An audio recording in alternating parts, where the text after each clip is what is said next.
Boa tarde a todos. Eu já ontem tive a oportunidade de referir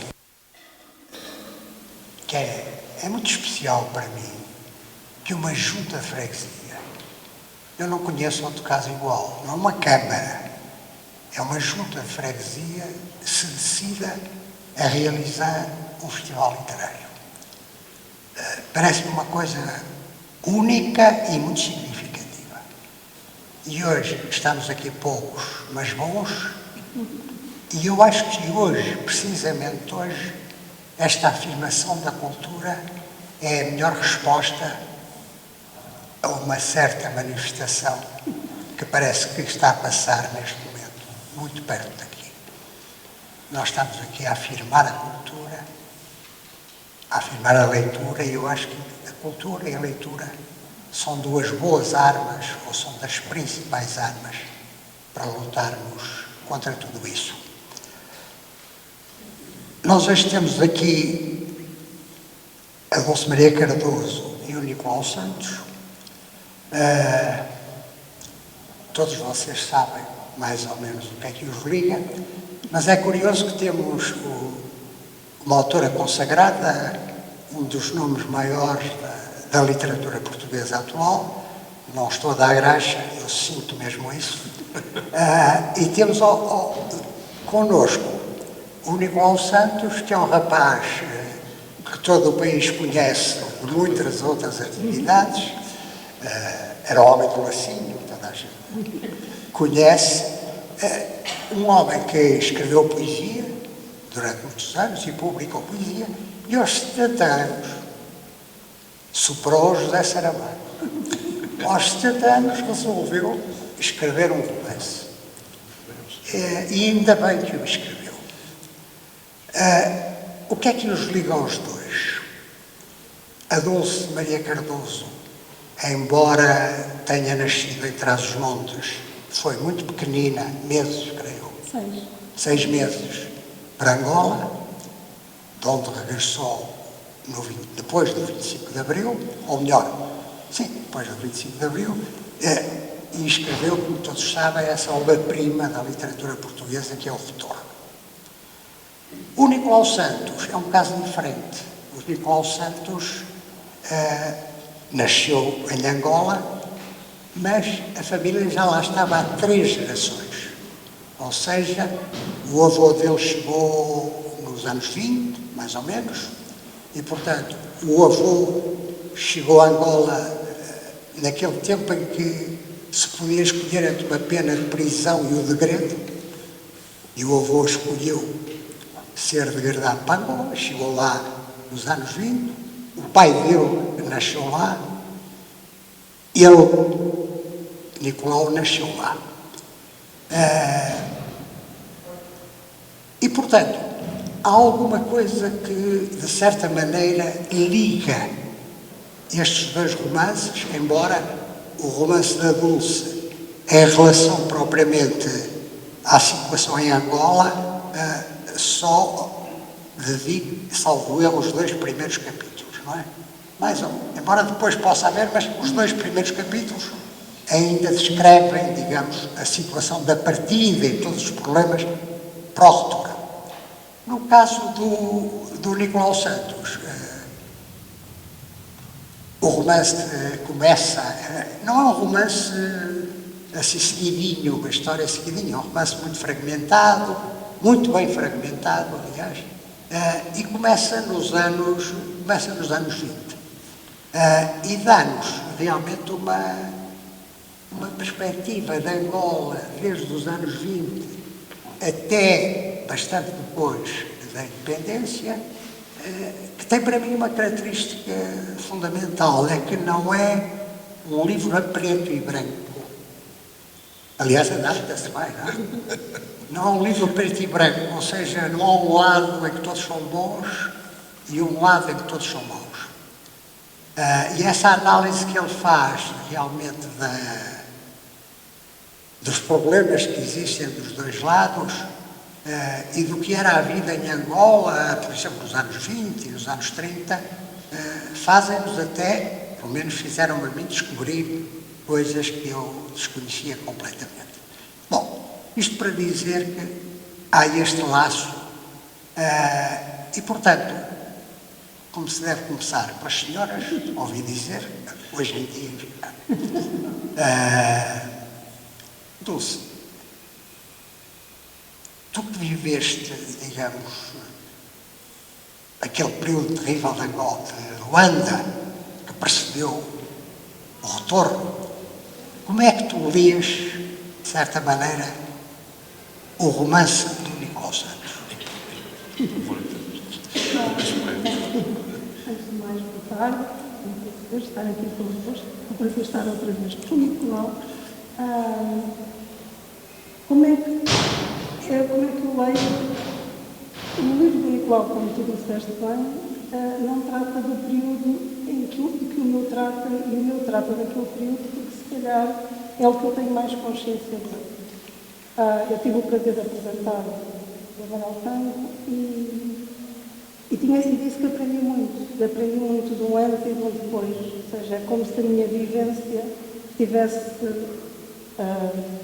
entre os dois, o antes e o depois do livro do Nicolau.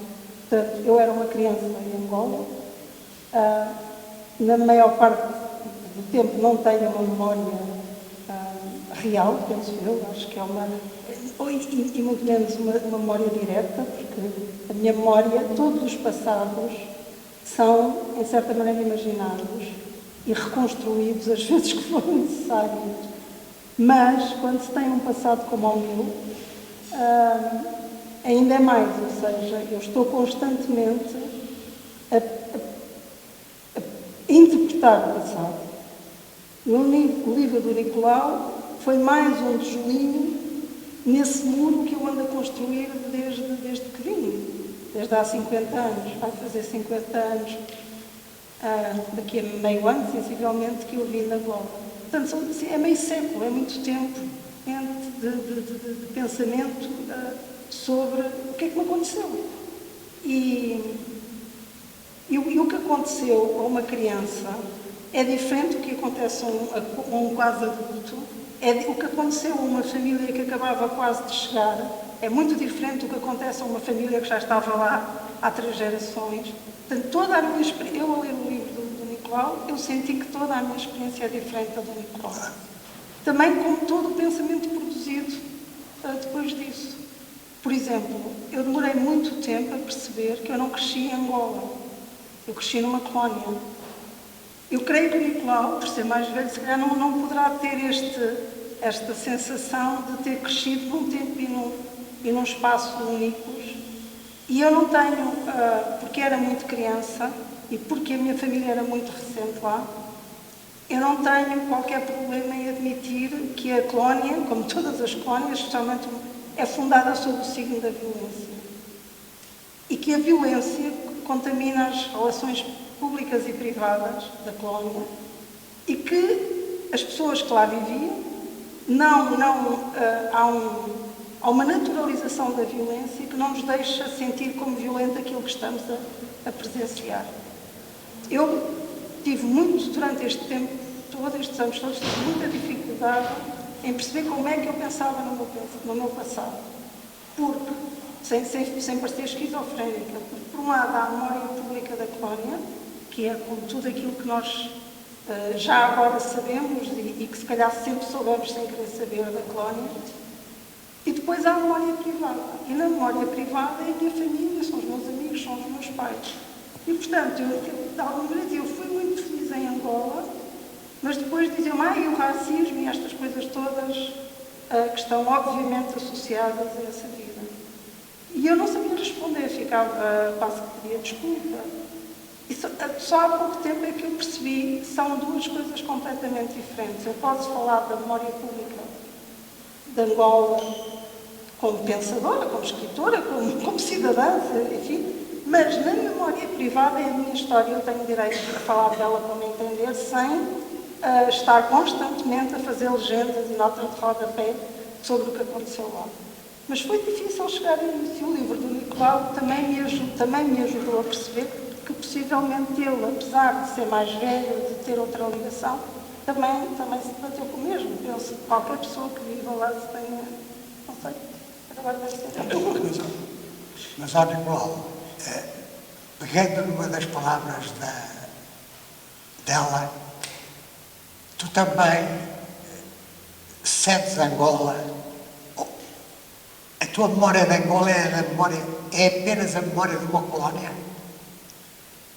Bom, muito obrigado. Ainda bem que me faz essa pergunta, mas eu agora primeiro preciso dizer aqui 2 ou 3 coisas. Em primeiro lugar, está aqui uma grande escritora que escreveu o livro definitivo sobre o regresso dos nacionais, e outras pessoas que tinham nascido nas ex-colónias e que vieram para Portugal. É um livro verdadeiramente incontornável, o retorno merece todos os prémios e é um livro definitivo sobre esse período da nossa história. Depois, deixa-me dizer que está ali o Ruca, que é de uma grande família também de angolanos e que também trabalhou muitos anos na RTP, e o pai era o Rui Romano, provavelmente muitas pessoas conhecem da RTP, também uma família com muitos laços em Angola. E digamos que, enfim, o meu trajeto em Angola, como foi dito, o meu avô chegou antes, porque o meu pai nasceu em 1923, o meu avô chegou uns anos antes, mesmo no início do século XX. E o que se passa é que ao longo dos anos não havia uma Angola, havia várias Angolas. Eu, por exemplo, escrevi alguns livros de poesia a meias com o meu amigo António Costa Silva, que foi ministro da Economia, e no sítio onde ele vivia, que era em Catamola, que é completamente no centro de Angola, mas nas chamadas terras do fim do mundo, ele disse que via, quando tinha 5, 6 anos, que via negros acorrentados pelo pescoço para irem trabalhar nas roças. Em Luanda eu nunca vi isso. E a minha vida foi essencialmente em Luanda. Obviamente, volta e meia saía, mas eu nunca vi isso. O que existia em Luanda era uma sociedade onde havia uma miscigenação que levava a que houvesse mestiços, negros, sobretudo na administração pública, estavam presentes. E entre os amigos dos meus avós e dos meus pais, contavam-se muitas dessas pessoas. O Liceu Salvador Correia é um liceu emblemático em Luanda, é um liceu por onde passaram todos os dirigentes importantes do MPLA. E o meu pai é do lá, e conhecia-os todos, e toda a gente se tratava. O Diógenes Boa Vida é um médico importantíssimo, mas também o Agostinho Neto, o Eduardo Zeidona, todos o Lúcio Lara, todos passaram por isso. E, portanto, isto levava, e agora volto às palavras muito interessantes da Dulce, levava a que a nossa consciência relativamente à violência da sociedade não fosse tão perceptível.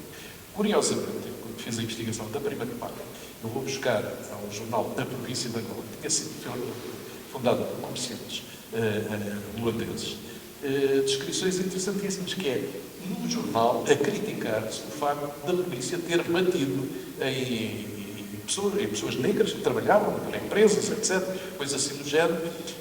Obviamente, com o interesse, como lhes batiam, depois eles não iam trabalhar. Portanto, o interesse era um pouco isso. Mas a criticar publicamente a atuação da polícia, que é uma coisa muito surpreendente naquela altura em que já existia censura e por aí fora. No meu caso, é a partir de 70, 71, enfim, na altura estava com 18, 17, 18 anos, quando entro para a universidade, aí começa-se a despertar a minha consciência do sistema onde vivíamos e da injustiça que era aquele sistema. E por isso, pouco a pouco vou-me envolvendo. Primeiro provavelmente começa em todos os sítios, um centro cultural da universidade, onde passava com os filhos, e depois discutia muito, Eisenstein, enfim, da novela vaga francesa e por aí fora, e havia uma série de filmes que nós depois discutimos acaloradamente, e onde se começava a falar precisamente de questões ligadas à situação em que vivia Angola. Eu gosto muito de poesia, comecei a interessar muito pela poesia angolana, começo nos anos 50, o movimento da mensagem é muito importante, e começo a publicar no Jornal Moral, que eu fiquei encarregue no Jornal Moral da Universidade, lá na parede, punha vários poemas dos poetas angolanos. E, portanto, isso pouco a pouco vai-nos levando a grupo da universidade, que depois se vai partir, uns apoiam depois a UNIT, outros no MPLA, outros a FEDELA, mas esse grupo pouco a pouco vai criando uma consciência social de que, e política, de que efetivamente vivemos num regime colonial, um regime fascista, um regime colonial, e que a independência da Angola era algo desejado. E, portanto, eu depois acabo por me envolver, fui recrutado, me envolvi diretamente, porque aquilo não é o tipo, eu também quero, não. Fui recrutado para uma coisa chamada Comitê Amílcar Cabral, que apoiava o MPLA, mas apoiava o MPLA por uma via de esquerda, e depois havia uns que apoiavam ainda mais à esquerda, enfim, eram os comitês Zenda. Depois essas, naquela altura, era tudo muito à flor da pele, essas divergências, mas o que é certo é que já começou a existir a crítica. E como disse Dulce, o que eu tentei retratar no livro foi que ao longo de anos e anos, como tu disseste, aliás, embora hoje em dia temos de cuidado com as palavras, não é um livro preto e branco. Não é porque os maus não estão todos de um lado e os bons não estão todos do outro. E há pessoas que são muito estimáveis em sociedade e depois fazem as piores patifarias, e há pessoas que lutam pela independência e também não são pessoas exatamente escolhidas para jantar. E, portanto, no fundo, o que eu quis dizer é isto: nós somos seres humanos e todos nós temos os nossos interesses, as nossas ambições, tentamos fazer o melhor possível. E eu penso que o contributo que eu quis dar, de algum modo, foi mostrar, enfim, uma época alongada da história, que termina mal para de pessoas, que é o golpe de 1977, já com a independência, enfim, os problemas que isso causou, e os milhares de mortes causam em Angola. É bom lembrar que depois Angola esteve em luta colonial durante 14 anos, só é, e esteve em guerra civil durante 28 anos, só é, 26 ou 28 anos. E foi uma devastação para Angola, em matéria de quadros, em matéria de riquezas humanas, materiais, enfim, foi efetivamente muito duro para Angola. E, portanto, no fundo, eu quis retratar isso ao longo do livro, é uma geração, mas o livro não foi escrito agora, atenção. Em primeiro lugar, porque eu ia-te perguntar precisamente porque é que tu demoraste tanto tempo a publicar as... Eu demorei tanto tempo porque a Dulce poderá dizer isso. É impossível, pelo menos para mim, que não sou escritor, enfim, a poesia é outra coisa, a gente escreve poesia, depois, 2 dias, 3 dias depois, vai lá e corrige, etc. Um livro mais. Uma pessoa põe os personagens no sítio e tal, depois, agora tenho que fazer isto, tenho que fazer aquilo. Depois chega ao fim de semana, ou mesmo depois chega lá e este personagem, mas onde é que esta agora vai? E aquilo, o que é que vai fazer? E é muito complicado. E depois, eu digo isso, já disse isso ali à minha mulher, que eu fiz tantas versões do Amarelo Tango, a única coisa que se manteve desde o princípio foi o título, que eu acho excelente, pronto. Que eu tenho de reler o livro todo, porque eu acho que há aí várias coisas que eu próprio já não sei o que é que ficou na versão final. O livro é, no fundo, enfim, uma promessa que um dia num almoço, no almoço tivemos lá em cima um grupo de angolanos que veio precisamente nessa altura, alguém nos desafiou e disse: vocês passam a vida a contar coisas que aconteceram, e como diz a Dulce, cada vez que a gente conta aparece, mas diz mais as coisas, o tipo já nos mas foi mesmo assim, etc. E alguém nos desafiou e disse: vocês têm de escrever um livro para deixar para os filhos, para eles perceberem o que é que foi. E é muito curioso que da dia estava a minha filha a dizer: aquilo tem coisas engraçadinhas que eu nunca tinha sabido, etc. Portanto, é uma espécie de testamento. As minhas contas com Angola estão encerradas com esse livro. E pronto, era isso que eu tinha de dizer. E a ficção também está encerrada? Perdão? A ficção também está encerrada? Não, isso não. Mas é curioso que agora tenho dado vontade de escrever poesia outra vez. Já escrevi poesia, já escrevi vários poemas e tal, que ficam lá a marinar e depois logo se vê. E há um outro livro que anda por aí, mas enfim, mas já não tem a ver com já não tem a ver com outra coisa completamente diferente. Tu é curioso, Dulce, porque, digamos, com o retorno, tu, de certa maneira, não sei se esta expressão é muito correta, mas ajustaste contas com Angola, não é? Não, aliás, quer dizer, eu não escrevi para ajustar contas com Angola nem com ninguém. Sim, claro. Por isso acho que não ajustei contas. Eu escrevi o retorno numa altura em que, tirando as pessoas que vieram de lá, que tinham familiares lá, era um assunto que não interessava a ninguém. E eu lembro-me de quando eu escrevi o retorno, logo naqueles primeiros meses a seguir à publicação do retorno, de algumas pessoas me dizerem: está muito bem escrito, é muito giro, mas esse tema não me interessa absolutamente nada. Quem diria que, passado uma década, agora o pós-colonialismo e o colonialismo são os assuntos mais acalorados, a discussão é mais acalorada.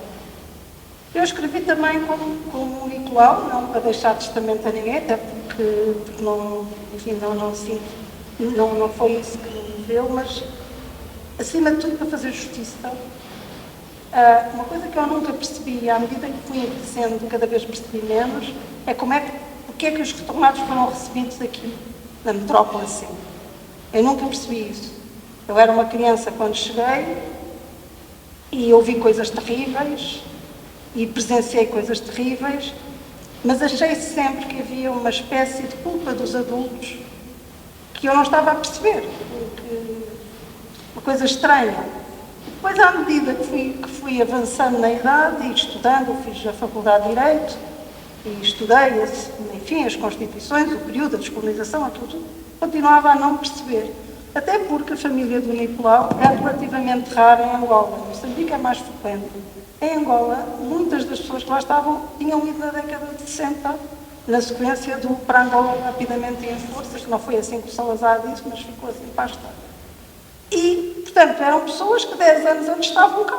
Portanto, eram iguais aos que estavam cá, eram primos, pais, sobrinhos, avós, quer dizer, como é que passado 10 anos, essas pessoas, ao regressarem... São recebidas quase como estrangeiras, digamos. Exatamente, os inimigos estranhíssimos.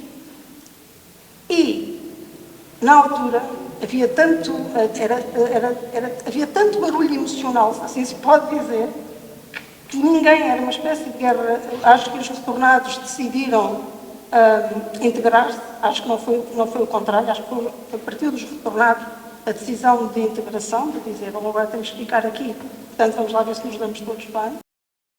Não é sem perceber, até porque, a não ser uma hipótese disparatada, que as pessoas quando passavam o Equador eram picadas por um qualquer que as tornava irredutivelmente fascistas, racistas, etc., o mais provável é que fossem iguais aos que cá estavam. Então, porquê que era aquilo?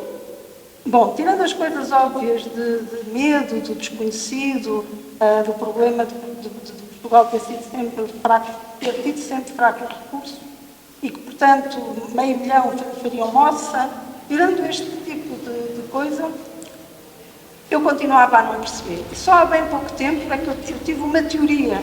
Lembrei-me de uma teoria para isto, numa das vezes que fui a estes encontros académicos que agora há sobre o assunto, e basicamente o que eu penso é que o grupo dos retornados serviu para fazer o nós e os outros que a Revolução não permitiu.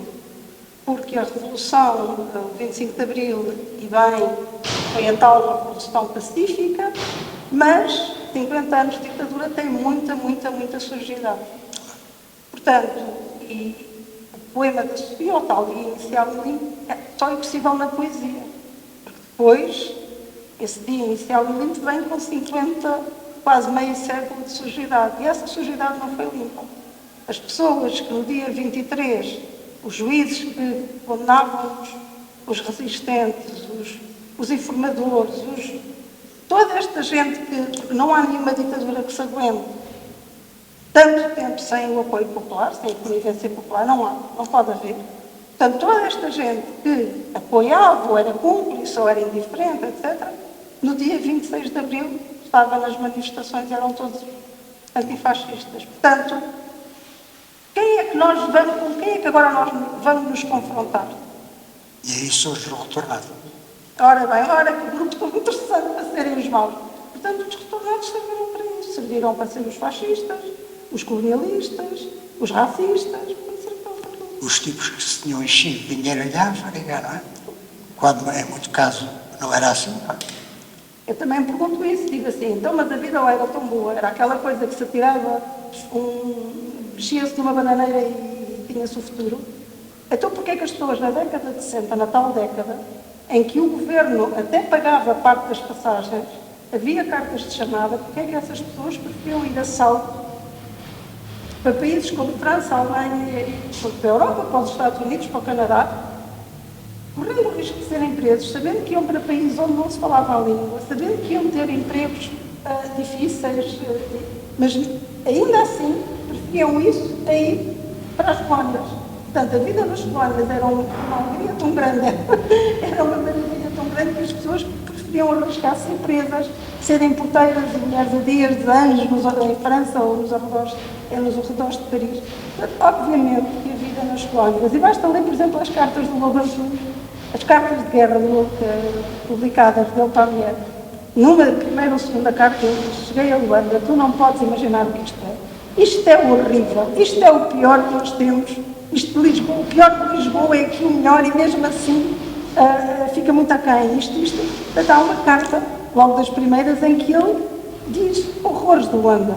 E do clima, obviamente, e de tudo. Portanto, eu acho que as pessoas que foram para lá, umas como o avô do Nicolau, para não ser preso, outras como os meus pais, e muitos outros, com a ideia de que o futuro lá seria melhor e poderiam dar aos filhos coisas que eles nunca tinham tido.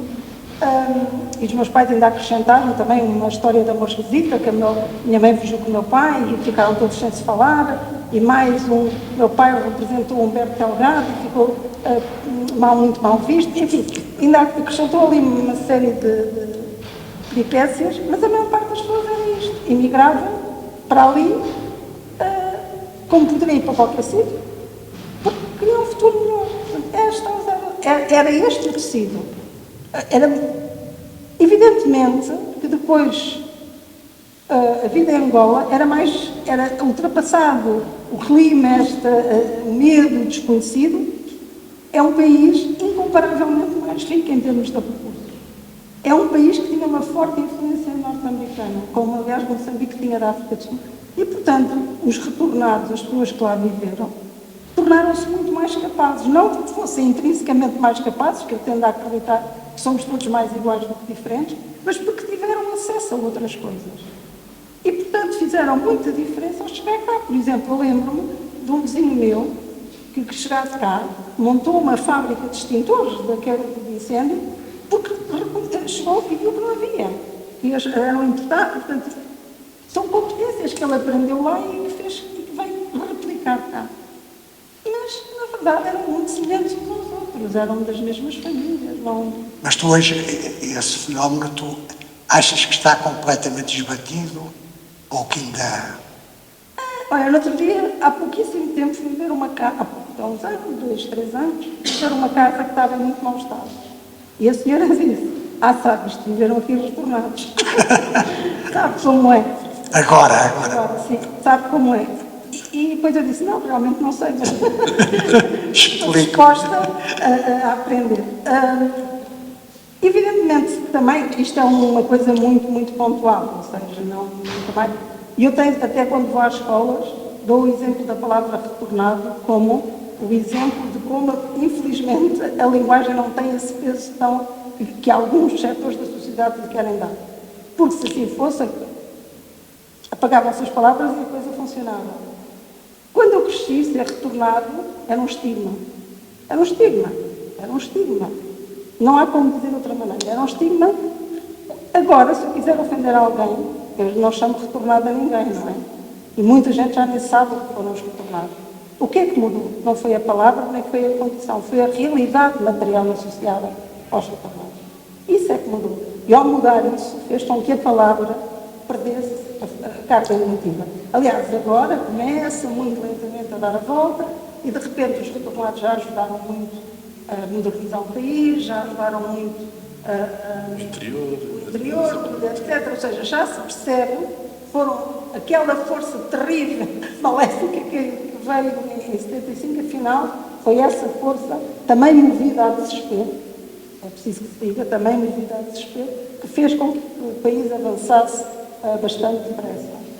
E, neste momento, há muitos retornados que ocupam, as segundas gerações, que ocupam lugares de poder na sociedade. E mais, se nós fizermos uma análise, por exemplo, na arte e na literatura, de uma certa idade, há imensa gente que nasceu em Angola.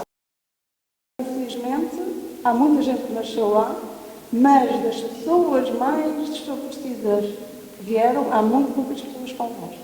Na literatura sou eu e a Isabela Figueiredo. O que é estranho, porque aquilo foram acontecimentos tão dramáticos e tão desesperantes que é estranho que haja muito pouca literatura desse período, nesse contexto produzida. Mas talvez porque alguns deles eram muito pequenos. Por exemplo, estou-me a lembrar, o Walter Ugumai nasceu em Angola. Sim, mas esses são pessoas que não tiveram vivências lá, só nasceram lá. Vieram Ou Gonçalo, praticamente, Gonçalo, mas vieram logo não praticamente. tem ver, esses não contam. Tá bom. Esses não podem contar porque ainda não têm memórias, mas os que têm memórias passaram por isso, há os mais velhos da geração de Nicolau, não é? Mas que também produziram pouco, também não há. Ou seja, é um período que está muito, e eu fiquei muito contente com o livro do Nicolau por isso, porque é um período completamente esquecido. É como se daquelas pessoas todas, aquilo foi terrível. Nós temos que admitir que aquilo foi uma tragédia, a descolonização. E quando a pessoa diz isto, não está a dizer mal da Revolução, nem está a dizer que está a favor do Império. O que estamos a dizer é que o facto de dizermos que correu mal não quer dizer que estejamos a dizer que não devia ter acontecido. Claro. Agora, se calhar podia ter acontecido de forma menos bruta, pelo menos. De forma menos No livro do Nicolau há uma coisa muito engraçada que eu próprio discutia, mas que está já mais no plano histórico, digamos assim, que é, quer antes da implantação, digamos, do Estado Novo, quer mesmo depois já com o Estado Novo, há da parte, digamos, de uma certa classe dominante em Luanda, que não são só brancos, são também mestiços, etc., um certo embate com o governo de Lisboa. Ou seja, havia como que uma luta da colónia contra o governo central. Embora isso nunca tenha, que eu saiba, ou melhor, eu sei que mais próximo do 25 de Abril houve coisas desse género, mas isso nunca levou esses movimentos ao pensamento de uma independência branca, não é? Não levou, mas é verdade, no tempo do Norton Matos reclamou uma muito maior autonomia para Angola e iniciou um processo de desenvolvimento de Angola, de construção de estradas, de caminho de ferro, etc. E há dias eu estava a lembrar disso, ele acaba por vir depois a Portugal e em Portugal já não o deixam sair e mandam-no para a Embaixada de Londres, porque ele, na prática, começou a desenvolver a Angola sem ter fundos financeiros suficientes para o fazer. E o Salazar, às tantas, irritou-se e achou que, como alguém ia ter de pagar aquilo e não era o Norton de Matos, portanto, ele tirou o Norton de Matos dali, que era um desenvolvimento. Mas isso é, ainda bem que o meu caro amigo, que é uma pessoa claramente inteligente, chegou aí. Ou seja, eu quis transmitir a ideia de que sempre houve uma tensão entre, neste caso era a maior parte dos comerciantes, que tinham muitas restrições em relação à sua atividade. Ou seja, em primeiro lugar, havia uma moeda em Angola que se chamava Angolar, que não tinha equivalência internacional. Portanto, eles, para terem divisas, tinham que trocar os angolares por escudos portugueses e depois é que podiam comprar escudos. Depois tinham boletins de registro de importação, de exportação, não sei o quê, esse tipo de coisa. Depois eram obrigados a comprar certas coisas exclusivamente a Portugal. Por exemplo, há um livro famoso que se chama O Vinho para os Pretos, era vinho produzido em Portugal de má qualidade, era todo escoado em Angola. Todo. E os comerciantes eram obrigados a comprar vinho. Portanto, para eles aquilo era uma camisa de forças relativamente a uma série de atividades e do ponto de vista económico, eles rebelavam-se contra essa situação. Nunca eu encontrei, ao longo disso, alguém que dissesse, bom, ok, vamos tornar isto independente, uma independência branca, ou o que fosse, nunca encontrei isso. Mas esse espírito, essa tensão em relação à metrópole, na altura como se chamava metrópole, aconteceu ao longo de décadas e eu senti sempre isso, e conversas entre os mais velhos, na altura, eu via porque aqueles tipos fizeram isto e disseram aquilo e impuseram-nos isto, e, portanto, houve sempre essa tensão. Curiosamente, depois aconteciam coisas extraordinárias, que eu não sei se algumas pessoas sabem aqui, mas em Angola foi autorizada a venda de Pepsi-Cola e de Coca-Cola, o meu pai trabalhava na Pepsi-Cola, e aqui, por castigo, o Salazar proibiu que se vendesse antes de 74, que fosse possível vender aqui Coca-Cola e Pepsi-Cola. Portanto, era uma sociedade bastante mais aberta, mais contaminada pelos trópicos desse ponto de vista, as pessoas andavam muito mais à vontade, muito menos formais, e havia, como digo, essa tensão em relação à metrópole, mas nunca houve, a não ser, como foi dito, já muito próximo de 74, uma tentativa de independência, mas isso já foi uma situação de desespero, de ver, tentar evitar que houvesse uma independência negra, e portanto foi isso. Metendo aqui uma parte pessoal que não compete propriamente ao moderador, mas eu estive, como provavelmente sabem, em Luanda entre 72 e 74. Regressei um pouco antes do 25 de Abril, no cumprimento do serviço militar. E lembro-me de, nessa altura, haver rumores de que havia reuniões no sentido de tentar uma independência branca, não é? A tropa tinha mais ou menos conhecimento de que havia algumas reuniões nesse sentido. Eu devo dizer agora uma homenagem aos editores, aos livreiros. Em Luanda havia, deve ter conhecido a livraria Lel. A livraria Lel era aquela que vendia livros, obviamente, mas depois por baixo vendia aqueles livros chamados proibidos, que não eram possíveis de ver em nenhum sítio, e havia sempre essa possibilidade. E, portanto, nessa altura, quer os estudantes, quer outras pessoas, enfim, mais politizadas, iam lá tentar obter esses livros. Mas, Nicolau, se me permitem trazer aqui de novo uma experiência pessoal, é muito curioso que a chamada metrópole tinha uma ignorância completa em relação às colónias. Mas completa. Eu, quando fui mobilizado para ir para Luanda, enviei como é que se chama aquilo? Um contentor cheio de livros, porque disse, pá, tenho que levá-los, lá não deve haver livros e não sei o quê. Quando cheguei a Luanda, encontrei a tal livraria Lelo, que era muito melhor do que qualquer livraria portuguesa, não é? Porque, como a censura lá era mais esbatida, não é? Recebiam livros franceses, recebiam livros ingleses, recebiam livros proibidos cá, que lá existiam, não é?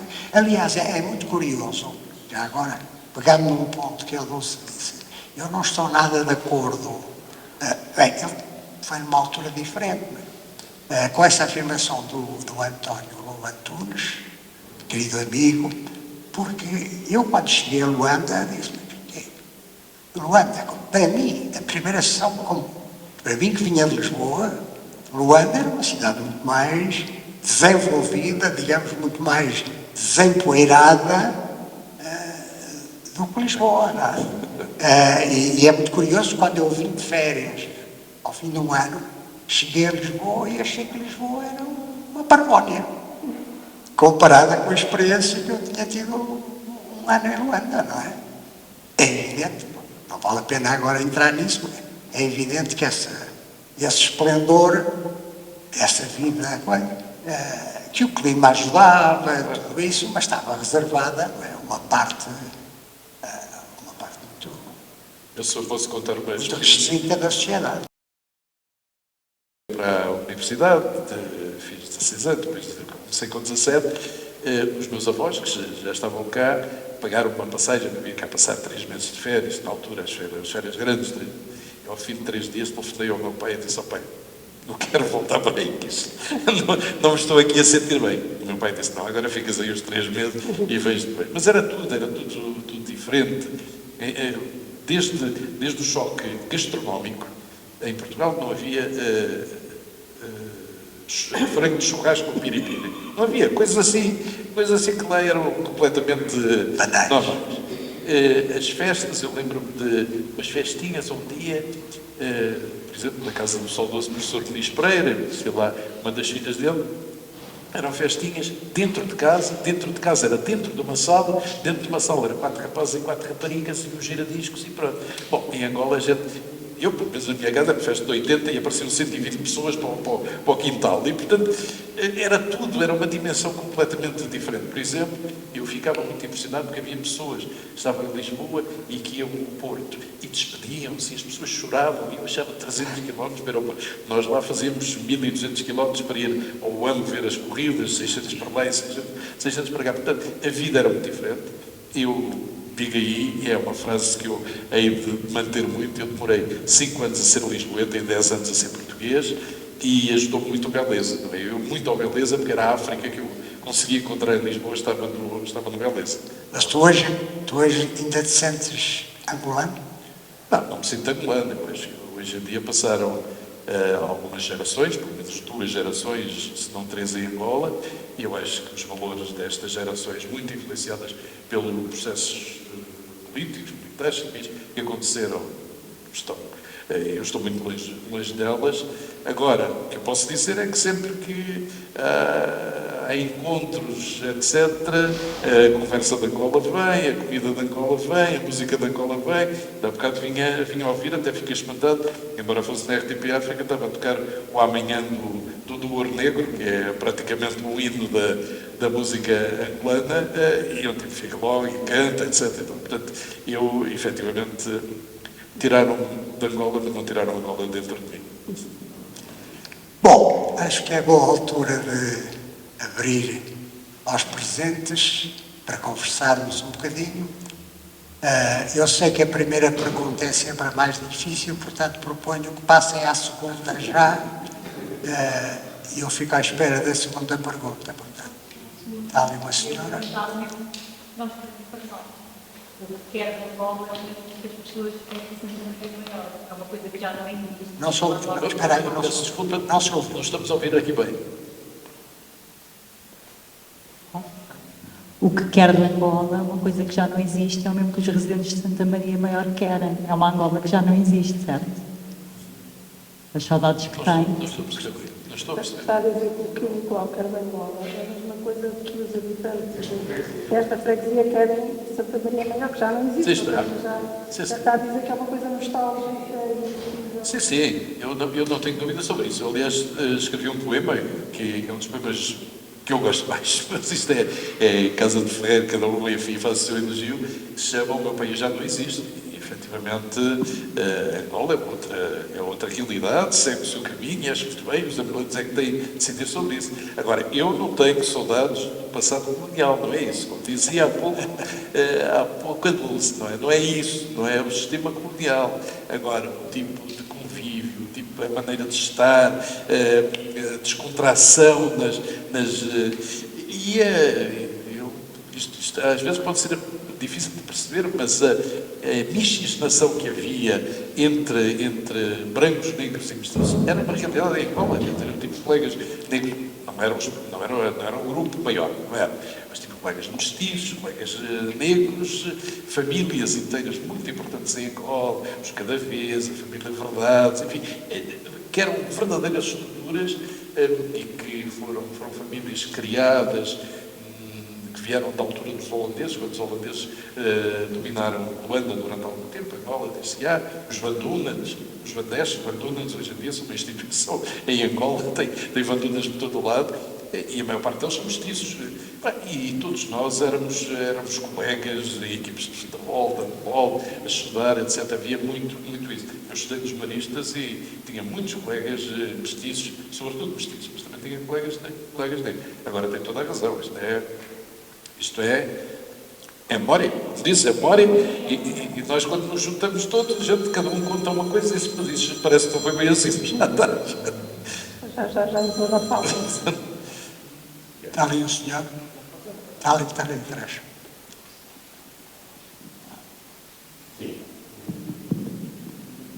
Boa tarde. Eu queria fazer a pergunta para ambos, para o Nicolau e também para a Dulce. Se vocês acham que a relação desses portugueses que nunca saíram de Portugal, ou que saem pouco de Portugal, com os retornados, é a mesma relação também com os AVEC, com os imigrantes portugueses que foram para a França e que não voltaram, os Munhés, ou dos novos tempos desses portugueses zúpias brasileiros. Quer dizer, da onde vem isso? São portugueses que têm uma herança umbilical com o Estado Novo? O que vocês acham? Pois, eu quando falamos destas questões do colonialismo e do pós-colonialismo, eu digo sempre que gostaria muito que se tivéssemos ouvido com o fim do Império todas as questões ligadas aos males do Império. E hoje mesmo há duas manifestações convocadas da morte de um cidadão negro, por causa da morte de um cidadão negro pelas forças policiais portuguesas. Podia ser um acidente, mas os números indicam que não é um acidente, nós vemos que os negros, maioritariamente agora, passados 50 anos da Revolução, passados 50 anos da descolonização, vivem em bairros problemáticos. A população prisional tem um número de negros que não há justificação. Portanto, nada disso foi resolvido. O problema estrutural não foi resolvido. Há bocadinho, quando o Norte perguntou se eu tinha esgotado, se eu tinha feito o ajuste de contas, eu ainda não fiz o ajuste de contas porque a injustiça ainda não cessou. Quer dizer, eu tratei de uma parte da injustiça, mas agora, para o ano, vai fazer os tais 50 anos que eu regressei. E há 50 anos tudo o que eu quis foi voltar. No mesmo dia, no dia que cá cheguei, eu teria dado tudo para voltar a Angola. Não o fiz, obviamente, não pude fazer e agora queria fazer, passado 50 anos. Para o ano eu quero fazer isso, até porque coincide tristemente com o meu aniversário. Foi assim uma coisa, eu voltei na véspera de fazer 11 anos. Foi uma festa, foi o aniversário mais triste da minha vida. Mas acima de tudo, gostaria, se reunir meios, de tornar isso um documentário e falar nisso exatamente no que não ficou resolvido. E que isso prova a tal tese que eu tinha que os retornados não eram assim tão diferentes dos da metrópole. Até porque, passados 50 anos, quero saber agora quem culpam deste racismo. Que tem razão, por exemplo, é preciso um grande romance sobre os imigrantes.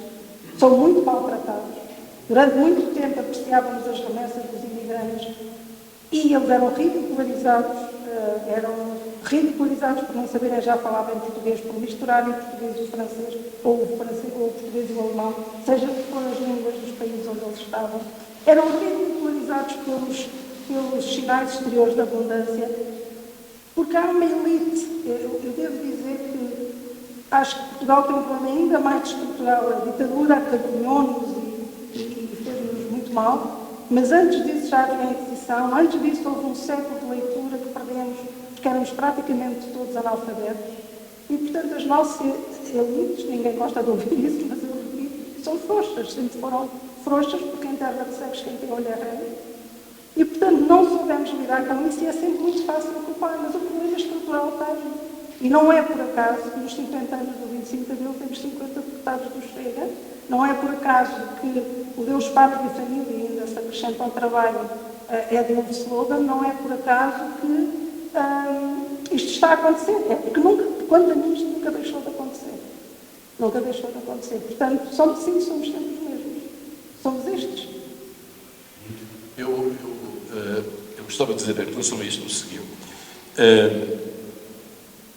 Em 74, 75, com a vinda de 500 mil pessoas, porque é mais ou menos o número consensual, que vieram das antigas colónias para Portugal, houve vários episódios de tensão racial aqui. Lembro-me de um caso que foi se bem que um taxista branco tinha sido assassinado e quando foi o funeral houve um cidadão negro que foi lá também participar e que foi morto a pontapé, por isso simplesmente. E portanto havia uma grande tensão relativamente aos negros, aos mestiços, etc. Eu julgava que, passados vários anos, em que as coisas acalmaram, em que a comunidade cabo-verdiana era uma comunidade inicialmente muito problemática, que era vista como aqueles que puxavam logo uma faca numa briga, e havia sempre problemas com a comunidade cabo-verdiana. A comunidade cabo-verdiana foi claramente adotada, integrada, pela música, pela cesárea, pela cachupa, o que seja, e portanto esses problemas esbateram-se claramente. Apareceram muitos, e também parece que não foi suficiente, apareceram muitos, pelo menos alguns, bares, discotecas, que eram precisamente de africanos, e um dia iam muitos brancos também, e portanto eu pareceu-me que se tinha diluído de algum modo essas tensões raciais.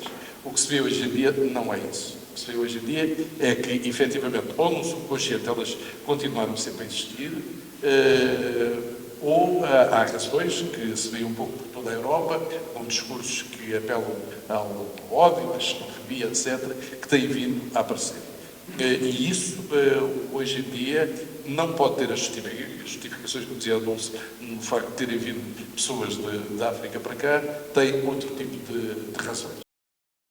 Têm de ser, obviamente, políticas, não há volta a dar, é utilizar estas situações para o combate político e para extremar posições e, apesar de tudo, conquistar, pelos vistos, pessoas que nunca tinham tido a coragem de dizer publicamente que eram contra os negros, contra os imigrantes, etc., apareceu alguém a dar-lhes voz. E essas pessoas, pelos vistos, existiam. Mas essas pessoas não podem ser as pessoas que vieram da África, porque essas já são pessoas, na maior parte dos casos, já idosas. E estas pessoas são também pessoas novas, muitas delas não tiveram nada a ver com a África, nunca passaram por África. E, portanto, esta questão dos ciganos, dos negros, é algo novo, é um coquetel muito perigoso e cujas bases, do meu ponto de vista, são essencialmente políticas.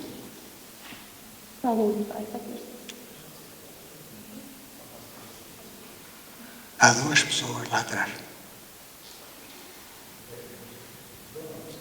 Em primeiro lugar, quero manifestar a minha satisfação por este evento e gostaria de colocar uma questão em relação àquilo que tem sido dito e que tem sido escrito sobre a forma como os retornados foram acolhidos e, enfim. Eu próprio sou um retornado, nasci em Portugal em 54, mas fui para lá muito novo, 3 anos e meio. Vivi primeiro numa que só 40 anos depois vim a saber era a quarta maior propriedade privada do mundo, coisa que se chamava Companhia Agrícola de Angola, mais exatamente Fazenda Boa Entrada, e depois fiz a minha vida em Luanda. E quando vim, tinha 22 anos, e curiosamente não senti, ao contrário do que por vezes vejo afirmado, nenhum estigma particular em relação aos retornados. No meu caso pessoal isso não aconteceu. Conheço outras pessoas em que estão na mesma situação. No entanto, ouço algumas figuras públicas. Outro dia, uma entrevista na televisão, a própria Maria Rueff, enfim, toda a gente conhece, dizia que foi extremamente ostracizada no colégio e que era terrível. E eu acho que isto é um bocadinho discutível. Acho que depende bastante de pessoa para pessoa e interrogo-me se isso não dependerá também, primeiro, de duas coisas. A atitude da pessoa em si.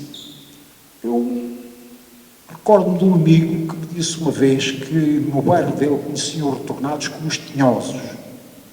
E eu achei estranho, porque realmente não tinha pagas dessas, não eram assim muito comuns. E ele explicou-me que o sentido não era esse, é porque eles tinham. Isto é, muitas das pessoas vieram, uns teriam tido lá, de facto, uma condição socioeconómica excelente, outros não. Mas, no fundo, vinham dizer que tinham, que eram. E a inveja é uma coisa normal. Como disse há pouco, em relação aos imigrantes, é a mesma coisa. É próprio da condição humana. E tudo quanto seja diferente suscita da nossa parte uma reação. Eu recordo-me perfeitamente que eu e os meus amigos, eu vim de lá com 22 anos, para nós, os continentais, os do Puto, eram os besugos. Isso também era pejorativo. Os malaicos, eram os malaicos. Exatamente. Portanto, o que eu julgo saber do pouco que sei das outras descolonizações, a nossa não terá corrido assim tão mal. O processo de integração terá sido até melhor do que aconteceu na Bélgica, do que aconteceu em França, e por isso eu me interrogo se não depende, insisto, muito da própria atitude da pessoa.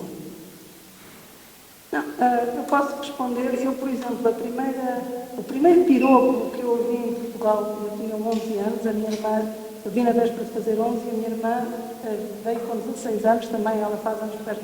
Éramos umas duas raparigas, uma de 11 e outra de 16 anos. O primeiro piropo que nós ouvimos foi: vocês vêm todas furadas pelos pretos. Eu não percebi sequer, a minha irmã dizia: estou a chorar, nem percebi. Portanto, nós éramos, como eu digo, eu era uma criança, portanto eu não tinha uma coisa, não tinha ideologia nem política, e às vezes, se eu tivesse uma nota de qualquer que seja, às vezes que eu entrei no comboio e disseram, porque conheciam as roupas, a cor da pele, o sotaque, que diziam: os teus pais estiveram lá a fazer isto e aquilo, vai para a tua terra, andaram lá a explorar os pretos. Ou seja, a quantidade de insultos gratuitos que eu recebi. Mas agora concordo consigo numa coisa: o grande estigma era ser pobre e era estar numa situação de necessidade, porque havia retornados que trouxeram bastante dinheiro. Por exemplo, havia uns retornados que tinham uma casa muito grande ao pé da Praça de Touros de Cascais e faziam festas. E esses retornados eram tidos como exóticos. E toda a gente gostava imenso de ir às festas deles, e comer moanda e tal. Porque o problema, de facto, havia uma situação de pobreza e de necessidade, e isso é que era o grande problema. Agora, que teve sorte, ainda bem, fico contente, e também já outras pessoas me disseram que numa aldeia foram muito acolhidas, etc. Mas os retornados de que eu falo, que são os retornados dos hotéis, que estiveram 2 anos em hotéis, em parques de campismo, em pensões, eu vivi anos com senhas de baixos para os livros, senhas para o pequeno almoço, senhas para isso, senhas para aquilo, com a mesma roupa, com a roupa das Cáritas, das coisas do meio. Aliás, a primeira coisa, sequer que eu lhe diga, que eu senti, foi que eu perdi a minha identidade. E essa foi uma coisa, se calhar eu nunca me teria tornado escritora se não me tivesse acontecido isso. Porque eu em Angola, fosse como fosse, era uma miúda que tinha um nome, tinha um comportamento, tinha ações e respondia por elas. E quando cá cheguei, perdi isso. Eu passei a ser uma das retornadas. Ou seja, diziam: a minha mãe não quer que eu me dê contigo porque tu és retornada. Ou seja, eu passei a responder por um grupo do qual eu não tinha mão. Ou seja, não tinha mão. Portanto, eu perdi a minha identidade. Durante muito tempo, eu fui uma retornada. Era os retornados que respondem, os retornados isto, os retornados fizeram aquilo, e eu era uma delas.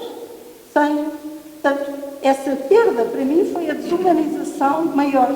Foi ter perdido a possibilidade de responder por mim e ter passado a responder por um grupo que, ainda por cima, na minha opinião, era altamente estigmatizado.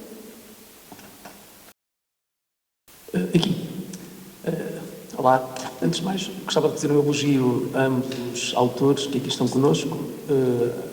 À Dulce, porque li O Retorno logo mal ele foi publicado, e é um grande livro, uma grande história, e então a maneira deu-me guidelines, um conhecimento sobre aquilo que tinha sido o processo de descolonização para as quais eu não tinha esse conhecimento. Inclusive, depois aconselho a sobrinhos e a familiares que ficaram muito contentes com a história, e como aquilo se explica naquela linguagem muito própria de um miúdo ou de uma miúda, o processo de descolonização. E, portanto, obrigado pelo seu livro. Não li o livro do Nicolau ainda, mas deu aqui utilizou uma expressão que está no livro e que me faz ir à procura dele na próxima oportunidade, que é: não há bons e maus todos do mesmo lado. Há bons e maus em ambos os lados. Eu acho que isso é a reflexão que eu levo daqui e que me leva a fazer uma questão. E uma pequena reflexão que é: bom, haverá algum país colonizador que tenha esse passado devidamente resolvido? Os holandeses, os espanhóis, os franceses? Haverá alguém que tenha esse passado bem resolvido? Nós, os portugueses, é que não o resolvemos bem? Eu questiono se isso será uma verdade absoluta. Eu creio que não, mas é a minha singela opinião sobre o assunto. Porque é um processo complicado para todos. E não há bons e maus todos do mesmo lado. Há bons e maus em ambos os lados. E faço agora esta pequena questão, que é: por exemplo, agora discute-se a possibilidade de devolução de património. É este reescrever da história que resolve a questão? Ou estamos aqui a falar sobre ela, a tentar, de alguma maneira, combater os nossos fantasmas, a tentar sobreviver a eles, a tentar lidar com eles? Ou esta reescrita da história que tudo resolve, esta higienização da sociedade, assim que eles chamam, é esta a forma de lidar com estes complexos? Bom, está a tocar num ponto muito sensível, porque politicamente correto hoje seria dizer assim: temos de devolver tudo e mais alguma coisa. Bom, eu não parece que a maneira de resolver esse contencioso seja essa. E já agora, antes de ir aí, eu só voltando um pouco atrás na questão dos retornados e da maneira como era visto, gostava de dizer, em relação ao meu querido amigo Pierre Hader, no seguinte: hoje em dia há, não sei como lhe chamar, há racismo em relação aos brasileiros, aqui em Portugal. E eu acho isso lamentável, profundamente lamentável, e não me parece que o contributo que os brasileiros têm vindo para Portugal em todos os domínios, ele no domínio das artes, mas no domínios de várias atividades profissionais, que mereçam esse tratamento que hoje em dia também emerge. Ou seja, não são só os negros, os mestiços, etc., são também brasileiros que falam a nossa língua. Enfim. Mas voltando... Também é racismo. Pronto, ok. Embora quer dizer, racismo implica uma questão de raça, e no caso dos brasileiros, pelos que eles conhecem e que têm havido casos, têm exatamente a mesma cor que eu, e portanto, e a agressão é feita por pessoas da minha cor, e portanto acho que é dramático isso, mas admito a palavra raça. Em relação a essa questão que colocou, há várias formas de abordar. Em primeiro lugar, é preciso saber exatamente o que é que vem desenrolar isto para Portugal. Se nós formos, por exemplo, ao Louvre, nós encontramos lá uma série de tesouros, desde o túmulo do Tutankhamon, o Código do Hammurabi, etc. Há coisas físicas e que são efetivamente, indiscutivelmente, peças de grande importância histórica para os seus países. Em Portugal, tanto quanto eu sei, nós temos um museu de etnografia. E esse museu de etnografia tem, sobretudo, máscaras. Pode haver coleções privadas, não estou a dizer que não é. Vou dizer que aquilo que está na posse do Estado está essencialmente no museu de etnografia. E aquilo são máscaras de tribos africanas, tribos moçambicanas, angolas, etc. Não me parece que seja um tesouro crucial para esses países. Mas admito que se possa pensar na devolução de algumas dessas peças, se elas forem reclamadas por Angola, por Moçambique, enfim, por esses países. Agora, dito isto, coloca-se a questão, que já vem aí em cima desta, que é das indenizações.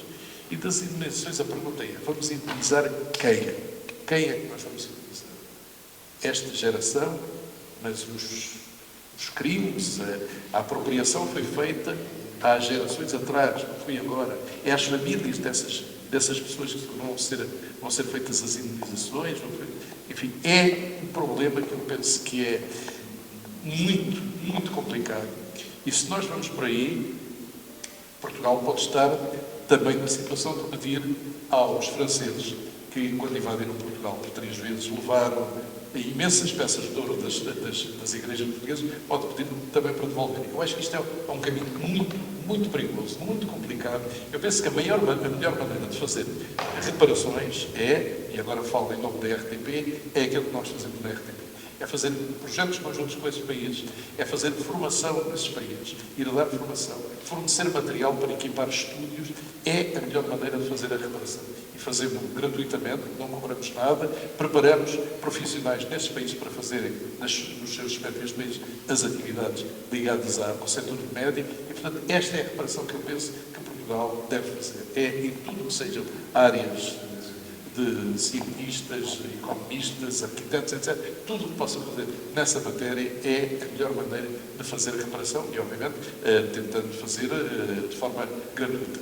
Mais do que isso, parece, obviamente, bastante discutível. Último ponto para dizer: eu acho que a Grã-Bretanha resolveu melhor a questão do seu império colonial do que França, que manifestamente resolveu pessimamente a situação da Argélia, e melhor do que Portugal também.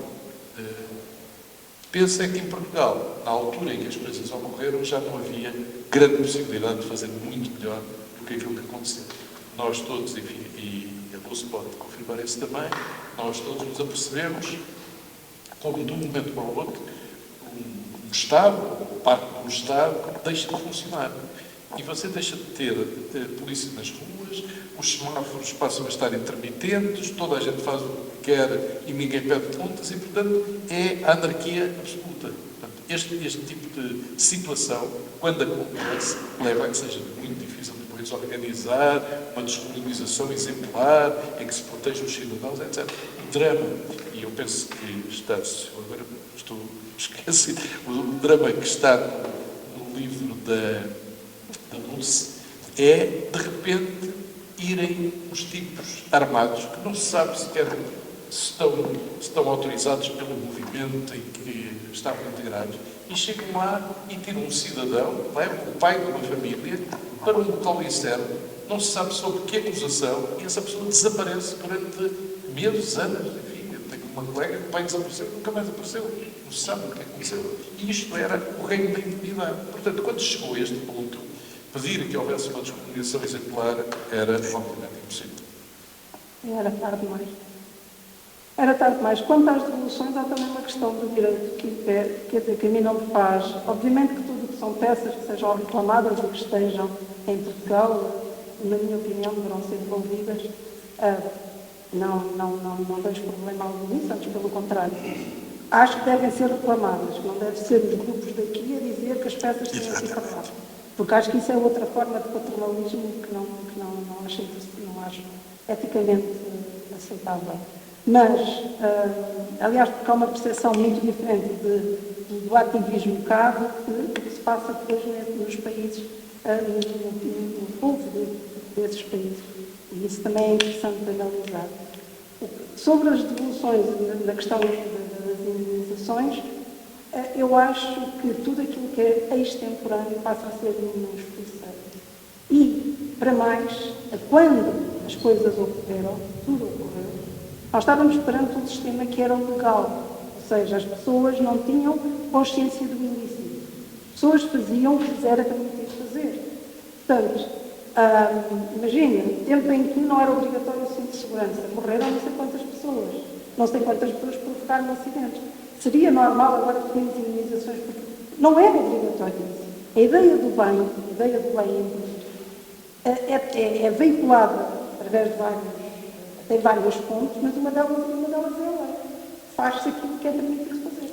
Pois é o que é a família, a sociedade, etc., também nos dizem, e a religião, enfim, o que for. Mas a lei é um ponto fundamental. Faz-se o que é permitido.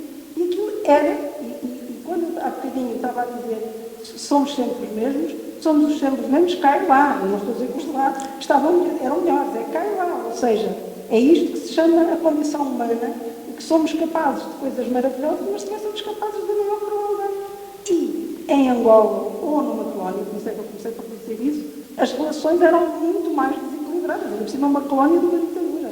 Portanto, estávamos no outro passo. A questão aqui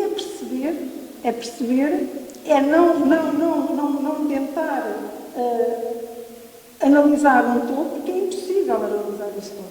Cada pessoa tem uma história e cada história para essa pessoa faz sentido e aposto que, mesmo os maiores carrascos, analisados do ponto de vista privado, e há um filme muito interessante sobre estas questões, que é um filme, A Zona de Interesse, que é baseado no filme no livro do Martin Amis, que é sobre oficiais nazis que vivem em paredes meias com campo de concentração e que conseguem uma normalidade esquisitíssima, mas a verdade é essa, nesta guerra civil que o Nicolau falou, nesta falência do Estado, nós continuávamos mais ou menos a funcionar. O recolher obrigatório ia sendo... nós, por exemplo, íamos a uma festa, íamos antes do recolher obrigatório e voltávamos depois. Ou seja, o que é impressionante nisto é que nós nos habituamos a tudo. Habituamos a tudo, até a viver numa guerra civil. Portanto, não compreender isto, não compreender que acima de tudo estamos a falar de pessoas, isto não é de autoajuda, não é estas balelas da autoajuda, mas é na complexidade que cada um de nós encerra e que então o grupo, numa convulsão, encerra, é não compreender nada, acho eu. Só dar-te um agradecimento, Manel, publicamente, porque esta conversa... Dar-te um agradecimento público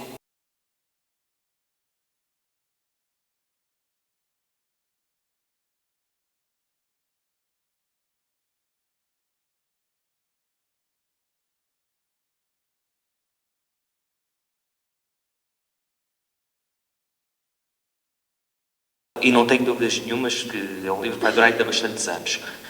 Não só pela substância, mas também porque, do ponto de vista técnico, eu pelo menos não conheço muitos livros em que numa página, nem é num capítulo, é que numa página nós conseguimos ter a percepção de 5 personagens, que é uma coisa, como dizendo tão pouco, nós conseguimos ter a noção do que é as 2 irmãs, o que é o pai, o que é a mãe, o que é o tio. E é um livro, para mim, extraordinariamente duro, porque tem um final, eu li com 17 anos, sei porque foi uma namorada minha que me deu no dia do meu aniversário, portanto sei perfeitamente quando é que eu recebi, eu comecei a ler, que é há uma personagem, e a pergunta é clara, se isto é mesmo verdade, se é biográfico na Dulce, e se o Nicolau também sabe exemplos desses, que é a pirata, a cadela, que é uma coisa duríssima, acho que o livro essa parte fica mesmo marcado, fica em choque. Que é uma personagem também no livro, não é? E não é à toa, certamente, que está na primeira página também e que a Dulce faz logo ali uma referência àquilo que poderia acontecer. Aquilo permita-me a pergunta, aconteceu mesmo, é biográfico, ou não sendo, os animais ficaram mesmo lá também abandonados, ou não? Sim, eu rio porque a pirata, eu nunca tive cão em Angola, era uma tristeza muito grande, meus pais nunca me deixaram ter cão em cadela. E a pirata, para mim a pirata é a verdadeira vítima, é a única, é a vítima pura de tudo.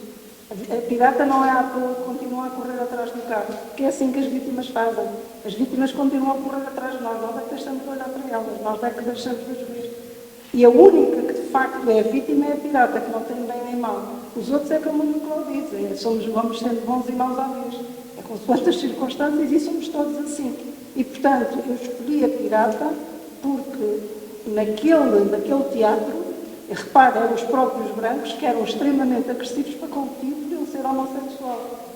Portanto, há várias maldades e há várias crueldades em que são os próprios brancos a fazer. Aqueles brancos não são inocentes, não são boas pessoas, moralmente. Agora, quando se lê o livro, as pessoas aderem àquela família porque aquela família está numa situação terrível de perda e porque aquela família desenvolve sentimentos entre elas, como todas as famílias, quando a coisa corre bem, ou seja, gostam uns dos outros. E a pirata é a única que é abandonada, que fica para trás, e sim, havia muitos animais. Eu fiquei até muito tarde em Angola, porque o meu pai, estranhamente, não reconheceu a gravidade e achou que nós íamos ficar e que aquilo ia ser tudo maravilhoso depois da independência. E uma das coisas que mais me impressionou foi as pessoas que iam embora, e eu não estou a julgar ninguém, mais uma vez, mas na verdade, quando se quer levar uma vida toda, às vezes sei lá, anos e anos num contentor, os animais não tinham lugar. E depois houve animais que vieram, como por exemplo os meus tios trouxeram um papagaio, que morreu de frio também com isso, ou seja, os animais também não tinham uma adaptação fácil cá. Mas esse foi para mim um drama grande dos animais que lá. Aliás, nas guerras ou quando há tragédias, eu penso sempre nos incêndios, toda a gente fala, eu penso sempre, ai meu Deus, os animais. Porque sim, porque acho que, já não sei quem é que disse, os animais e a natureza voltassem, o mundo seria completamente diferente. Porque acho que, mais uma vez, nós somos, esta ideia do bem bruto, nós somos completamente, não sei a palavra que temos para nos definir, em relação aos outros animais. E ao mundo que nos rodeia. Somos completamente selvagens. E lá está, e é permitido. Eu tenho uma descrição de um militar, um dos últimos militares que veio de Angola e que estavam lá no quartelamento e começaram a aparecer muitos animais, cães, à frente do quartel, que tinham sido abandonados. E eles começaram a dar comida e cada vez estavam lá mais quentes, até que chegou a altura de baixar a bandeira, não é? E sair lá. E, portanto, o drama dele, depois de dizer, pá, o que vai acontecer àqueles animais, porque já não está ninguém no quartel para lhes dar comida.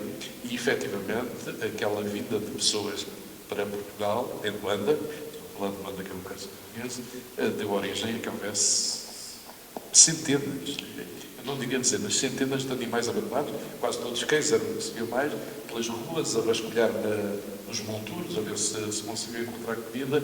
Houve efetivamente um grande abandono. Isto que a Dulce estava a dizer eu vim num avião que foi buscar profissionais da Shell e 15 dias antes da independência conseguimos lá entrar no avião. Só para terem uma ideia, não havia ninguém aos balcões para carimbar, não é? A gente metia-se na pista e ia tudo a correr para o avião e subia as escadas, não havia lá ninguém. Portanto, aquilo era quem chegasse. Salve-se quem Entrava. puder. E dentro do avião vinha papagaios, vinham cães, vinham gatos, vinha uma cabra, eu lembro perfeitamente da cabra que vinha no meio do coisa. Portanto, houve pessoas que, apesar de tudo, tentaram trazer pessoas assim. Mas, ao mesmo tempo, uma imagem que eu tenho é a fila enorme de contentores que existia numa avenida que descia até ao Porto de Luanda, com pessoas que dormiam ao lado dos contentores, até o seu contentor ser embarcado. E onde metiam mobília, alguns tentavam mandar os carros, etc. Mas tinham de estar ali, porque senão perdiam o lugar e já não conseguiam mandar os pertences para cá. E depois lembro, e aí isso entronca muito com o retorno, a quantidade de contentores que se e a vigilância que havia, e alguns que ficavam ali e uma pessoa dizia: mas o que é que aconteceu aos donos disto? Desapareceram, morreram, não sabem que o contentor veio, e enfim, houve seguramente histórias destas, de contentores que ficaram ali, pessoas que desapareceram. E portanto isto dava um belo filme. Bom. Dá-se com que queria fazer uma pergunta. Estão a ouvir? É muito penoso ainda falar destas coisas, porque estou agora a recordar. Eu vim com 17 anos, fazer 18, 21 de setembro de 1975, e agora estou a... Enfim,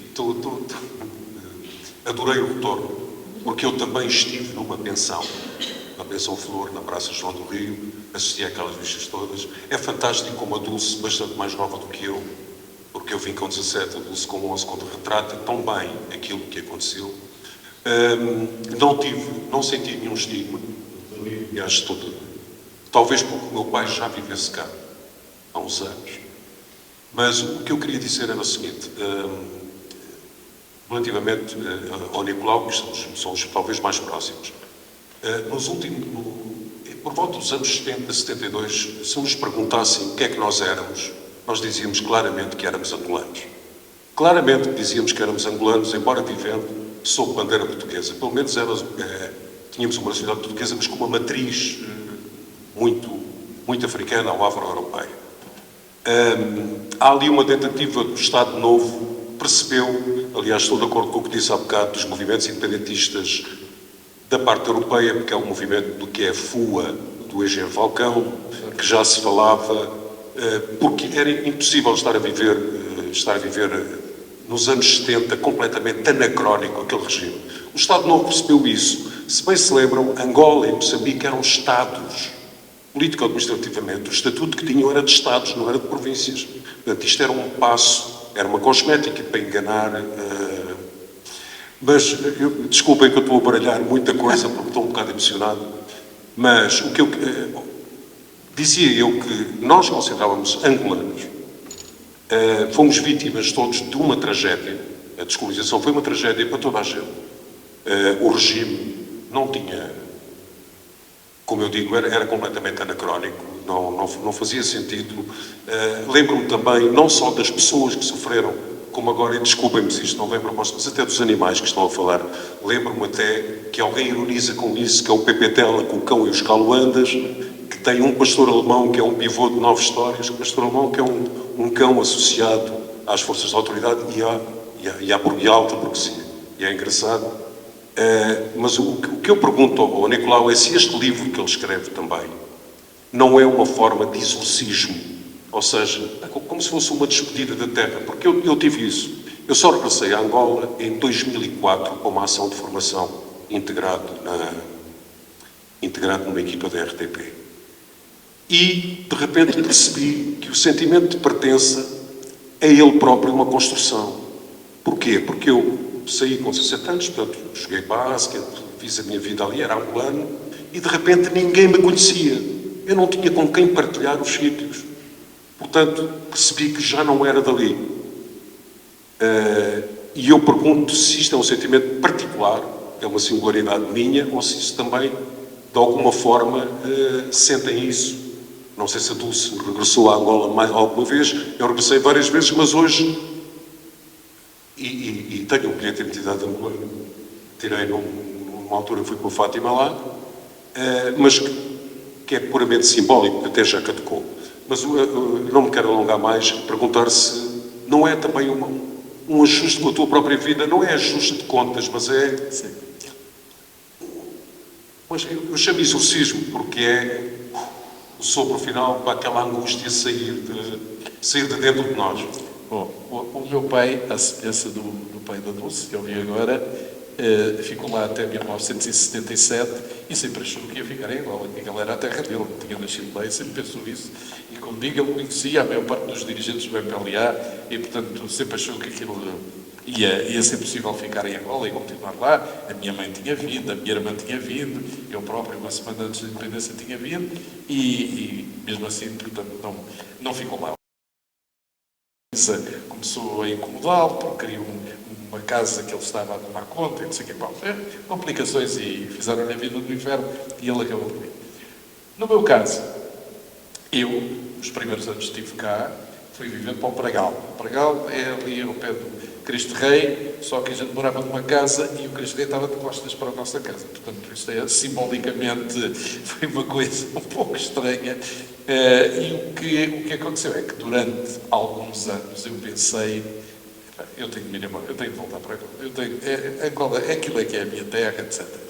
E, enfim, os anos foram passando, só voltei a Angola depois profissionalmente, nunca fui lá em turismo, e sempre já como jornalista a acompanhar governantes portugueses que foram a Angola.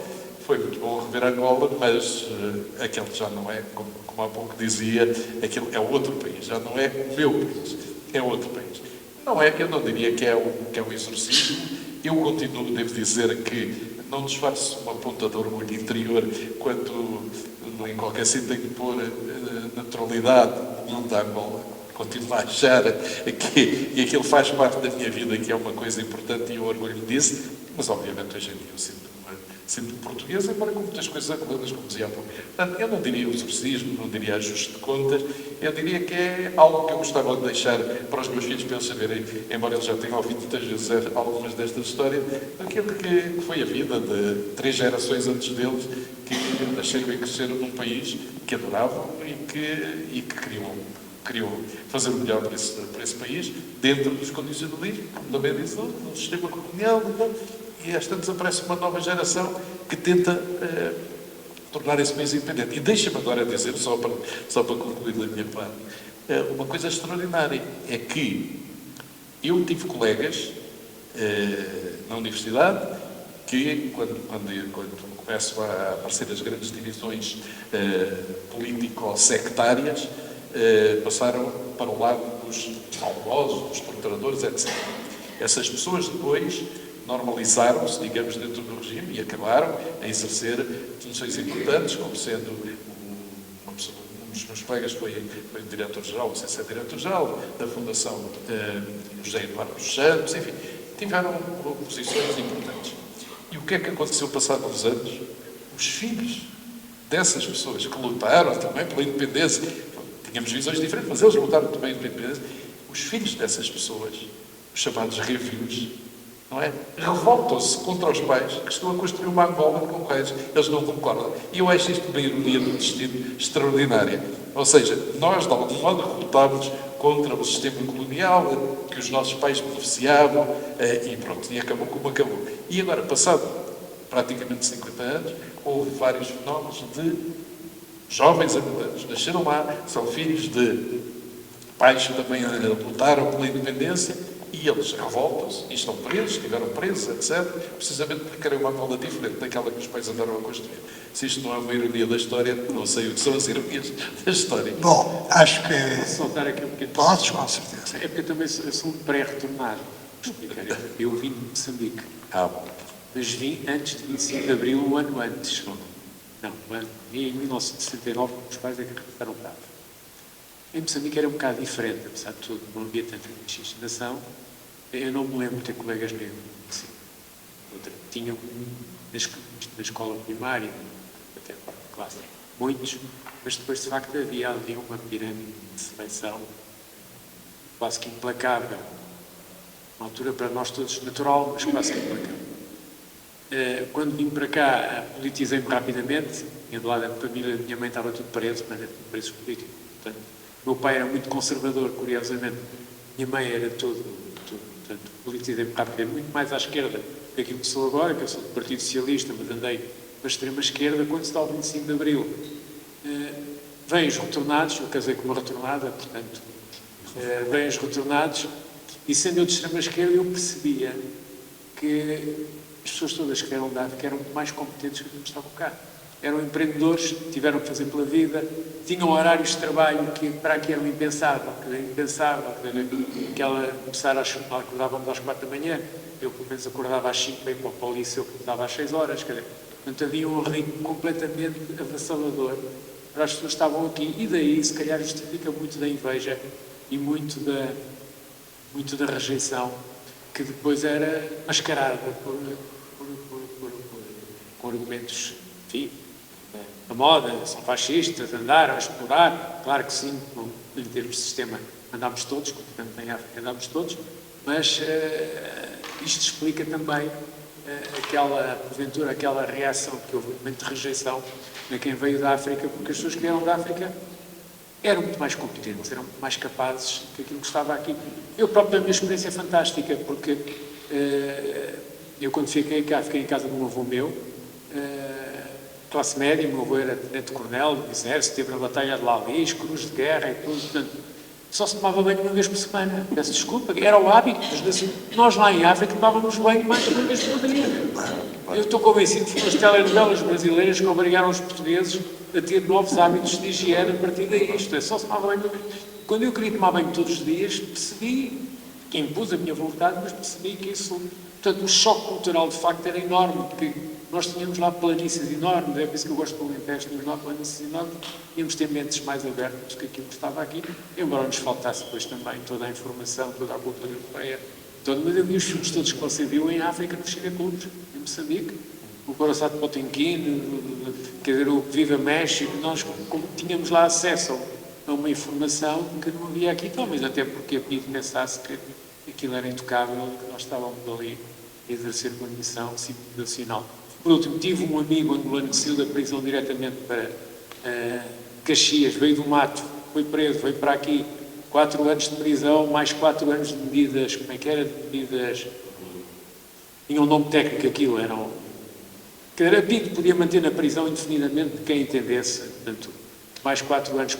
Ao fim de 8 anos soltaram, que era o João Batista.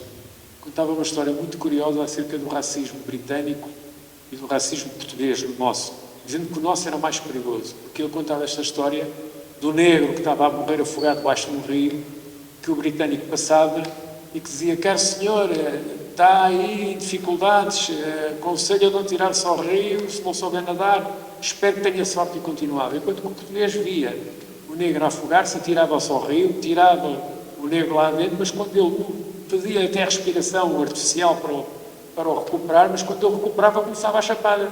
És um malandro, filho da mãe, não sabes nadar e tiras-te à água. Portanto, era o que ele dizia, que vocês são mais perigosos, que apesar de tudo conseguem interagir connosco, e essa humanidade é terrível para nós, porque isto não desculpa nada aquilo que nós fizemos, claramente, coletivamente, mas também explica um bocado porque é que, apesar de tudo, eu voltei a Moçambique, já tinha mais anos de europeu do que de africano. Voltei a Moçambique em 95 ou 94, quando foi das primeiras eleições. Fui lá ajudar a Frelimo a fazer a campanha eleitoral, não me arrependo disso, embora aquilo esteja muito desgraça. Agora, é um simulacro de democracia de facto. E só aquele cheiro fez-me perceber que continuava a ser Moçambique. Eu digo que sempre nasci em Moçambique com muito orgulho, porque de facto era isto, dar os meus parabéns, também me emocionei um bocado. Tenho uma lacuna grave, eu vou sair daqui e vou comprar o seu livro que ainda não o li, peço imensa desculpa. E eu digo imensa desculpa. Força! Há só uma coisinha que eu quero dizer para terminar isto com uma nota assim mais positiva. Eu durante muito tempo também me perguntava se era angolana, se era... Já também queria estudar, mas o que é que eu me sentia aqui de lá, e eu sempre senti não pertença, na verdade, eu sempre senti não pertença em lado algum. E, curiosamente, a maneira de resolver isto, do que era, se era daqui, se era de lá, foi através da botânica. Um amigo meu, a certa altura contou-me, ele é botânico, os jacarandás têm duas florações. Uma na primavera e outra muito tímida agora, no outono. E isto porquê? Porque eles foram transplantados do Brasil e têm na memória a primavera de lá. Portanto, seguem com a primavera portuguesa, não é? Onde estão, e depois têm aquela tímida floração da primavera de lá. E eu agrada-me pensar que nós todos somos como os jacarandás e outras árvores transplantadas que temos esta tímida floração da primavera de lá, porque ainda continuamos com as raízes de lá. E agrada-me pensar nisto, agrada-me pensar desta forma poética. Muito bem. E eu acho que não há maneira melhor. Espera aí. Há um senhor que quer falar. Já estou a esperar aqui há um bocadinho, mas ainda bem que houve as outras intervenções, porque ajudam a contextualizar. Eu acho que a memória é uma fonte da história, mas não é a história, não é? A história faz-se com estatísticas em volta de muitas memórias e também aquilo que chamamos a grande história, os protagonistas, etc. Não é? E eu acho que quando a Dulce fala sobre a sua experiência, é de facto provavelmente a experiência das pessoas que voltaram para Lisboa e que não tiveram, enfim, familiares, como o Sr. Presidente da Junta falou, mas essa não é a verdade, se calhar, para metade ou para a maioria dos retornados que voltaram para a província, onde tinham ainda relações familiares muito fortes e que foram acolhidos, obviamente, pela família e, portanto, aquilo que se falou aqui da inveja, não é? Aquela última palavra do último canto dos Lusíadas, de facto é muito importante, mas também é importante perceber que, se calhar, esses retornados fizeram mais diferença, mais depressa no interior de Portugal do que fizeram nas áreas urbanas, nomeadamente Lisboa. Se calhar também no Porto, se calhar também os que foram do Porto também terão sido acolhidos por familiares. Então é preciso história e integrar a memória na história. O Nicolau Santos teve aqui uma entrevista. Eu peço desculpa que cheguei atrasado. Eu, quando vi que isto existia, vim a correr, mas já cheguei muito atrasado. Eu não vi as vossas intervenções iniciais, só vi o debate. E o Nicolau Santos falou aqui de umas coisas que me irritam bastante, que é algumas manias que existem no jornalismo português. Eu morei 6 anos no Brasil e, portanto, conheço bem. E, portanto, também interpreto de uma forma um pouco mais profunda aquilo que parte da comunidade brasileira faz aqui em Portugal. É uma parte minoritária que se divide entre extrema-esquerda e extrema-direita. Eu acho que, felizmente, ainda há muitos que vieram para cá que não querem saber nem da extrema-esquerda nem da extrema-direita, que eu acho que é um risco imenso para a segurança nacional portuguesa e que não vejo, de facto, nem o jornalismo, nem a política. Olha, escolher os imigrantes, não é? Se o indivíduo vem para cá com a ideia de radicalizar e de ensinar e colonizar aos portugueses o que é que deve ser a sociedade portuguesa e não vem para acrescentar, se vem, de facto, para detonar, se calhar nós devemos pensar que se calhar não são os imigrantes que a gente quer os outros. Talvez os outros sejam a maioria, talvez, ou não. Lá no Brasil é tipo 40% de extrema-esquerda, 40% de extrema-direita, e depois temos 20%, que são as pessoas que eu gosto. Mas isso sou eu, mas é uma opinião minha, e aqui fica ela. E, portanto, há de facto uma minoria de extrema-direita em Portugal que está a alimentar o Chega, isso é um facto. Também não vejo isso a ser explorado pela comunicação social. Tem 2 deputados, ninguém faz entrevistas, ninguém faz biografias, ninguém faz nada. Está tudo bem. Mas preocupa-me muito mais a extrema-esquerda, porque ela tem uma intervenção subterrânea que está a verdadeiramente colonizar o nosso sistema académico e que nos vem ensinar o que é o racismo, nos vem ensinar uma série de coisas que nós não sabemos. Não é? Nós somos muito ignorantes, não temos experiência de vida, não temos a experiência colonial infeliz que tivemos e que foi tão importante para aquilo que somos. Para o bem e para o mal, para tudo. Já agora, se não entenderam, eu sou de centro-esquerda. O que nós temos a ver, não havia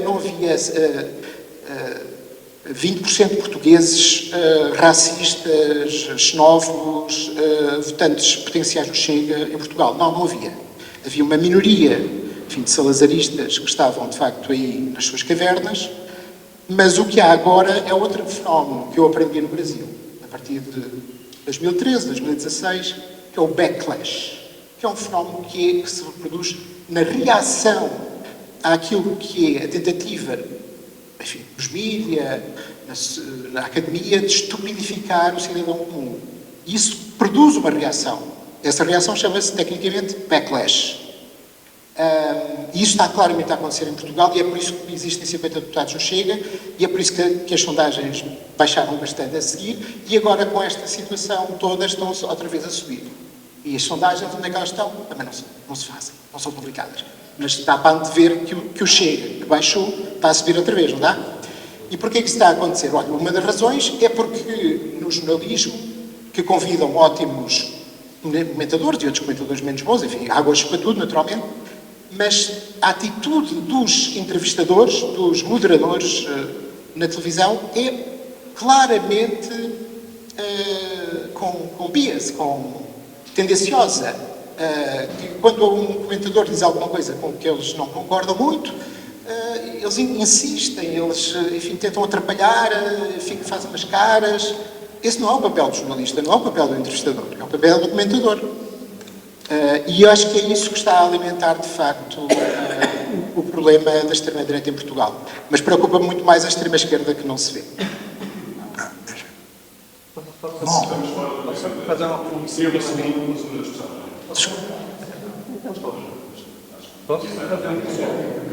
Não, desculpe. Só vamos ter uma sessão dentro de 10 minutos. E, portanto, eu agradeço-vos muito e, sobretudo, agradeço muito quer à Dulce, quer ao Nicolau Santos, porque tivemos aqui uma belíssima tarde. Muito obrigado.